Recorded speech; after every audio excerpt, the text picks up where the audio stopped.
C'est une œuvre qui date de 2007, dont la taille est environ de 1,80 m sur 1,30 m. Je n'ai pas la précision tout de suite de cette œuvre-là, exacte. Donc voilà, cette œuvre est travaillée sur un grand panneau de contreplaqué sur lesquels vont venir tous les éléments. On a 4 fragments de contreplaqué. Ces contreplaqués ont été cassés, ils ont été brisés, ils ont subi toutes sortes de blessures, d'entailles, ils ont été arrachés, brisés. Donc on les retrouve là sur cette œuvre en 4 morceaux rassemblés, mais à la fois séparés. L'hiver. Alors sur ces fragments, j'interviens donc à certains endroits avec de la pâte à papier. Là on a ici cette partie-là et cette partie-là. C'est du papier que je fais moi-même. Hein. Je fais de la pulpe à papier, je fabrique du papier. Alors dans ces surfaces de papier qui sont fixées sur le bois, viennent s'accrocher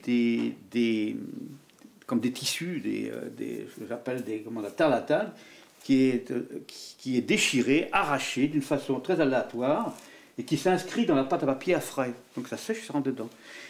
Ces formes-là peuvent évoquer, disons, des toiles d'araignée brisées, arrachées, peuvent évoquer des placentas, peuvent évoquer toutes sortes de formes.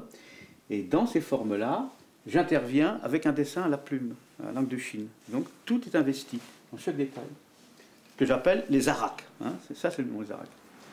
Alors au point de vue dessin, on retrouve d'autres dessins sur cette colonne montante, qui sont des dessins à l'encre de Chine. Alors ça, c'est des dessins que j'appelle les dessins sécrétion. Alors sécrétion, je ne l'écris pas comme on appelle les sécrétions, les humeurs, je l'écris avec un accent grave, qui vient à la fois de secret, ce qui est secret. Donc sécrétion, pour moi, signifie ce qui est à la fois caché, secret, et à la fois montré, à la fois les deux. Donc on retrouve, ce sont des dessins qu'on retrouve dans toutes mes œuvres. Toutes mes œuvres sont parcourues de ces dessins, qui sont des dessins organiques, qui sont des dessins qui évoquent des éléments qui s'imbriquent les uns dans les autres, qui sont dans un état un peu de germination, de fécondation coïtale, enfin des éléments qui s'emboîtent à l'infini et qui évoquent toute une part organique, qui est, disons, dans mes œuvres, ce que l'on pourrait parler de vivant. Mon travail toujours va des choses de la vie à la mort, de la mort à la vie, de la naissance à la disparition. On retrouve toujours des traces d'ossements. Et là, dans cette œuvre, on a des grands tapis, parce que déjà ça représente énormément, de milliers de petits ossements de lutums, ce que j'ai dit tout à l'heure, les lutums, les mulots, que je recueille dans les plots de réjection de chouettes et fraises. Là aussi, dans cette œuvre, c'est intervenu aussi du tissu, de la toile de jute. Hein. Ce sont des fragments de sacs de jute, dans lesquels on retrouve des traces de lettres, parce que ces sacs-là venaient de sacs de minotiers, donc voilà, et donc on retrouve un astre, là, on revient souvent les cercles. Hein. Alors dedans, il y a différentes choses à lire, à la fois une espèce d'écriture abstraite, là, qu'on retrouve là, et une écriture beaucoup plus, disons, lisible, concrète. Là, on retrouve cet élément-là. Donc dans les matières à la fois de dessin, on retrouve également sur ce panneau, de temps en temps ça arrive, sur ces panneaux, quand je les ai trouvés, il y avait déjà eu des lettres décrites, inscrites dedans, et je les ai reprises.